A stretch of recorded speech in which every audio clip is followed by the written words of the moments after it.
إن الحمد لله نحمده ونصلي على رسوله الكريم أما بعد أعوذ بالله السميع العليم من الشيطان الرجيم من همزه ونفخه ونفسه بسم الله الرحمن الرحيم أولم يتفكروا ما بصاحبهم من جنة إن هو إلا نذير مبين۔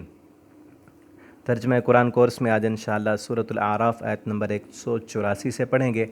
اولم یتفکروا، کیا نہیں انہوں نے غور کیا، ما بصاحبہم من جنہ، کہ ان کے ساتھی کو کوئی جنون نہیں ہے۔ مشرکین مکہ کو کہا جا رہا ہے، ان کے بارے میں کہا جا رہا ہے وہ نبی کریم صلی اللہ علیہ وسلم کو معاذ اللہ مجنون کہتے کہ آپ صلی اللہ علیہ وسلم کو جنون دیوانگی ہو گئی ہے تو آپ یہ قرآن پڑھتے ہیں۔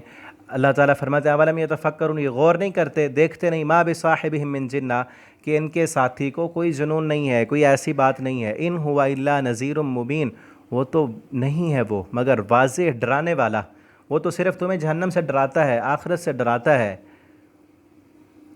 اولم ینظروا، کیا وہ نہیں دیکھتے، فی ملکوت السماء، یہ دیکھنا کیا ہے؟ پچھلے سبق میں ہم نے پڑھا، بلکہ اس سے پچھلے میں کہ جو لوگ جہنم میں جانے والے ہیں، اللہ فرماتے ہیں ان کی آنکھیں ہیں وہ دیکھتے نہیں۔ دیکھنا کیا ہوتا ہے یہاں بتایا گیا۔ اولم ینظروا، کیا وہ نہیں دیکھتے، فی ملکوت السماوات، آسمانوں کی بادشاہی میں، والارض، اور زمین کی بادشاہی میں، وما خلق اللہ، اور جو پیدا کیا اللہ نے، من شیء، کچھ بھی، وان عسا، اور یہ کہ شاید ہو سکتا ہے، ان یکون، ہو وہ، قد اقترب اجلہم، کہ وہ جس کا اقترب اجلہم، قریب ہو، اجلہم، ان کی مقررہ مدت، قیامت، یعنی جس کا وہ وعدہ دیے گئے ہیں قیامت، اجلہم، ان کی مقررہ مدت جو ہے وہ شاید ان کے قریب ہو، فبأی حدیث بعدہ یؤمنون، پھر کس بات پر اس کے بعد یہ ایمان لائیں گے؟ وہ قیامت جب آ جائے گی پھر یہ ایمان لائیں گے، پھر یہ مانیں گے، ابھی غور و فکر نہیں کرتے۔ آسمان، اتنا بڑا آسمان اللہ نے بنایا، اس پر غور و فکر کریں، اور جتنے بھی اللہ کی تخلیقات ہے، آسمان میں بادشاہی کس کی ہے، زمین میں بادشاہی کس کی ہے، کس کے حکم سے تم مرتے اور جیتے ہو، کس کے حکم سے تمہارے اوپر آسانیاں آتی ہیں اور کس کے حکم سے تمہارے اوپر مشکلات اور پریشانیاں آتی ہیں، اس پر غور و فکر نہیں کرتے۔ اور جس چیز کا محمد الرسول اللہ صلی اللہ علیہ وسلم وعدہ کر رہے ہیں کہ قیامت آئے گی، ہو سکتا ہے وہ قریب ہی ہو، اقتربا، وہ بالکل یقیناً تمہارا وہ مقررہ جو وقت ہے وہ بالکل قریب ہی ہو، آ جائے، موت آئی تو آ گیا سمجھو قیامت، تو کس چیز کا انتظار ہے؟ یہ قرآن تو آ گئے، فبأی حدیث بعدہ یؤمنون، اس کے بعد کون سی ایسی بات آئے گی جس پر وہ ایمان لائیں گے؟ مرنے کے لیے جب ان کی موت، روح نکالنے کے لیے فرشتے ان کے اوپر آئیں گے، پھر یہ مانیں گے کہ ہاں یہ سچی کتاب ہے، پھر یہ آخرت کی تیاری کرنا شروع کریں گے، پھر یہ اللہ کی طرف لپکیں گے، پھر یہ اپنے گناہوں کی توبہ کریں گے۔ کب کریں گے؟ ابھی تو انتظار کر رہے ہیں کہ ابھی تو ہم جوان ہیں، بوڑھے ہوں گے تو پھر توبہ کر لیں۔ اللہ فرماتے ہیں جب آئے گا نا فرشتہ، جب آئے گا اوپر، اس وقت مہلت نہیں ملے گی، ابھی وقت ہے، توبہ کر لیں۔ وَمَن يُضْلِلِ اللَّهُ، اور جسے اللہ گمراہ کر دے، فَلَا هَادِيَ لَهُ، اس کا کوئی ہادی نہیں، اس کو کوئی ہدایت دینے والا نہیں۔ ابھی ایک دو سبق پہلے ہم نے پڑھا کہ اللہ رب العالمین کی دی ہوئی صلاحیت جو استعمال نہ کرے نا، اللہ وہ صلاحیت چھین لیتے ہیں۔ صلاحیت جب ختم ہوگی تو اس کو اب کوئی ہدایت دے ہی نہیں سکتا۔ وَيَذَرُهُمْ، چھوڑ دیں آپ ان کو، فِي طُغْيَانِهِمْ، ان کی سرکشی میں، يَعْمَهُونَ، بھٹکتے پھریں۔ یسألونک عن الساعة، وہ آپ سے سوال کرتے ہیں عن الساعة، قیامت کے بارے میں، ایان مرساها، کہ کب ہے اس کا آنا۔ قل، آپ کہہ دیں، انما علمها عند ربی، اس کے آنے کا علم میرے رب کے پاس ہے، لا یجلیها، نہیں وہ ظاہر کرتا اس کے وقت کو، نہیں وہ ظاہر کرتا اس کو، لوقت، یا اس کا وقت، الا ہوا، مگر وہی، اس کے وقت کا اسی کو پتہ ہے۔ یہ بتا دیا کہ وہ آئے گی، اس کے آنے کی نشانیاں بھی بتا دیں، لیکن کب آئے گی اس کا علم اللہ کو ہے۔ ثقلت فی السماوات والارض، بہت بھاری ہے آسمان اور زمین پر، اس کا آنا آسمان اور زمین پر بہت بھاری ہوگا۔ لا یأتیکم، نہیں آئے گی وہ، لا تأتیکم، نہیں آئے گی وہ تمہارے پاس، الا بغتہ، مگر اچانک، وہ بتا کر نہیں آئے گی، کوئی الارم نہیں بجے گا، کوئی تمہیں پہلے بتایا نہیں جائے گا۔ حدیث میں آتا ہے کہ خرید و فروخت ہو رہی، ایک بندے نے کپڑا پھیلایا ہوگا دکاندار نے، اور خریدنے والا چیک کر رہا ہوگا، ابھی اس کپڑے کو سمیٹا نہیں ہوگا کہ قیامت آ جائے گی۔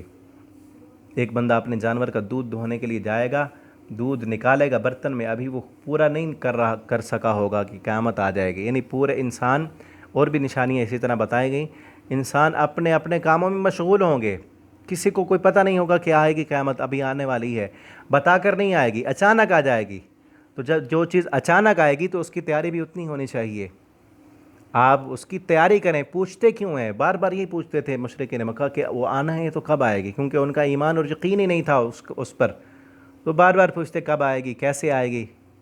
تو اللہ تعالیٰ نے کہا کہ یہ مت پوچھو کہ کب آئے گی، اس کے آنے کی تیاری کرو. بس اس کے آنے کا علم اللہ کو ہے، تم اس کی تیاری کرو. تو آج ہمیں بھی یہی ہے کہ ہم اس قیامت کے دن کی تیاری کریں. ہم اپنے آپ کو دیکھیں کہ اس کی ہم کتنی تیاری کر رہے ہیں، ہم دنیا کے لیے کتنی کوشش اور محنت کرتے ہیں، اور ہماری کوشش اور محنت آخرت کے لیے کتنی ہے. یسألونک، وہ آپ سے پوچھتے ہیں، سوال کرتے ہیں کہ انک حفی کیوں عنہا، گویا کہ آپ تحقیق کر کے غور و فکر کر کے آئے ہیں اس کے بارے میں. حفی کہتے ہیں کہ کسی چیز کے بارے میں بار بار پوچھ کر سوچ کر مکمل ریسرچ کی ہو کسی بندے نے، تو اس کو حفی کہتے ہیں.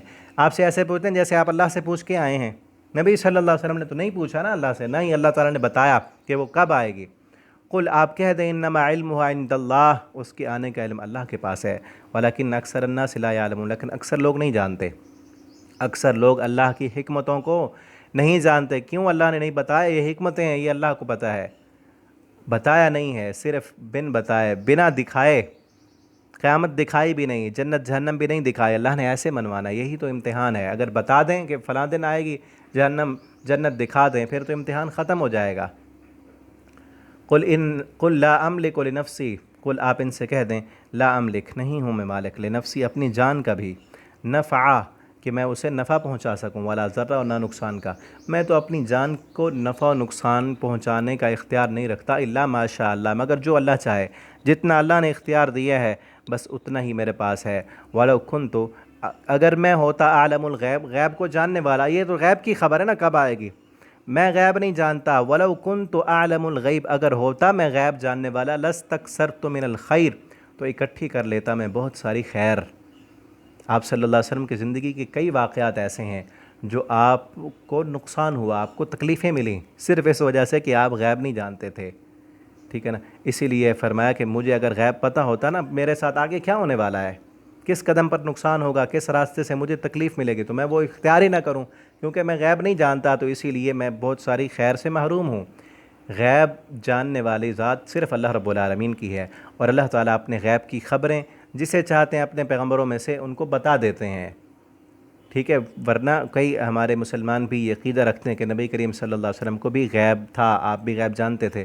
قرآن کی واضح آیت موجود ہے، اور بھی کئی آیتیں پیچھے بھی پڑھ چکے ہیں، آگے بھی آئیں گی. آپ فرماتے ہیں اگر میں غیب جانتا تو بہت ساری خیر بھلائیاں اکٹھی کر لیتے. آپ صلی اللہ علیہ وسلم کے 70 صحابہ شہید ہو گئے، دھوکہ دیا گیا. آپ صلی اللہ علیہ وسلم کے پاس آئے لوگ، کہتے ہیں ہمیں جو ہے مبلغ بھیجو، لے گئے 70 کو. آپ کو پتہ نہیں تھا کہ انہوں نے کیا کرنا ہے. راستے میں انہوں نے بندے بٹھائے ہوئے تھے، اسلحہ چھپایا ہوا تھا، سب کو شہید کر دیا. ٹھیک ہے. تو یہ نقصان ہوا. نہ ہوتا آپ صلی اللہ علیہ وسلم کو اگر غیب کا پتہ ہوتا. وما مسنی السوء، اور مجھے کوئی تکلیف بھی نہ پہنچتی. ان آنا، نہیں ہوں میں، الا نذیر، مگر ڈرانے والا، و بشیر، اور خوشخبری دینے والا. جو نافرمانی کرتا ہے اس کو میں ڈراتا ہوں جہنم سے. جو فرما برداری کرتا ہے، رب کے قرآن کو مانتا ہے، اللہ رب العالمین کا فرما بردار بنتا ہے اور میری بات مانتا ہے، تو اس کو میں جنت کی خوشخبری دیتا ہوں. لقوم، ایسی قوم کے لیے خوشخبری دینے والا ہوں اور ڈرانے والا ہوں. یؤمنون، جو ایمان لانے والی ہے، جن کا آخرت پر ایمان ہے، مرنے پر ایمان ہے. اللہ رب العالمین سے دعا ہے اللہ تعالیٰ ہمیں قرآن کریم کو پڑھنے، سمجھنے، اس کے مطابق اللہ ہمیں زندگی بسر کرنے کی توفیق دے. آپ ان اسباق کو اپنے دوستوں تک بھی پہنچایا کریں تاکہ آپ کے لیے صدقہ جاریہ بن جائے. اور اگر آن لائن آپ پڑھنا چاہتے ہیں، اپنے بچوں کو پڑھانا چاہتے ہیں، ناظرہ قرآن، قاعدہ، ترجمہ، تفسیر، تو آپ واٹس ایپ نمبر لکھا ہے نیچے، آپ رابطہ کر سکتے ہیں، کمنٹ بھی کر سکتے ہیں. اللہ تعالیٰ انشاءاللہ آپ کو جو ہے وہ استاد فراہم کیا جائے گا.